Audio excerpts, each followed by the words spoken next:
Cvičení s expanderem zadek a nohy. Pojedeme to fufrem na jednu nohu 10, na druhou nohu 10, pak střídavě, pak do zádu, umnožování, zanožování. Základem tohoto cvičení je držet pokročený kolena, aby pohyb vycházel z kyčle. Krásně ucítíte zadek ze všech stran, ze zhora, ze spoda i ze strany. Takže jdeme na to. Špičky rovně, ruce v bok a jdeme.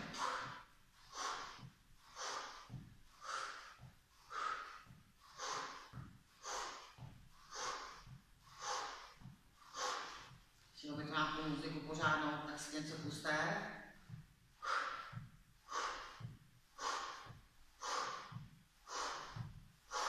Střídavě do strany.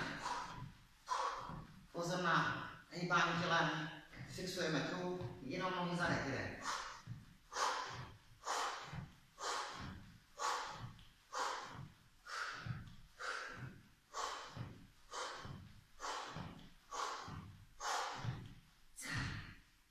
Jdeme ze zádu.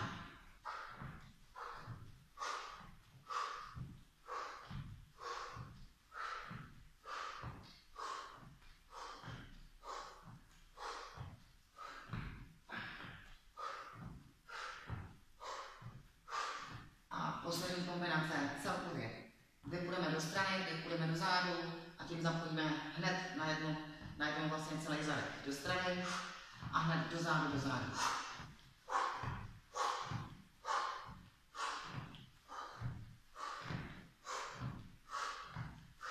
Snažte se co největší dosah pohybu a s vámi ucítíte to fakt masakr.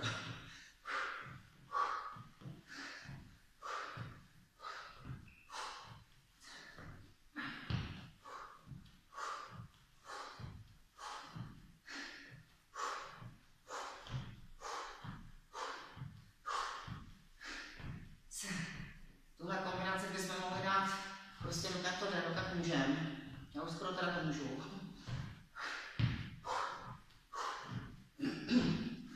Proto jak říkám, ideálně si k tomu pustit nějakou parádní písničku a zkusit vydržet celou písničku, jo? To znamená, že tohle cvičení zabere zase nějakých 3 až 5 minut.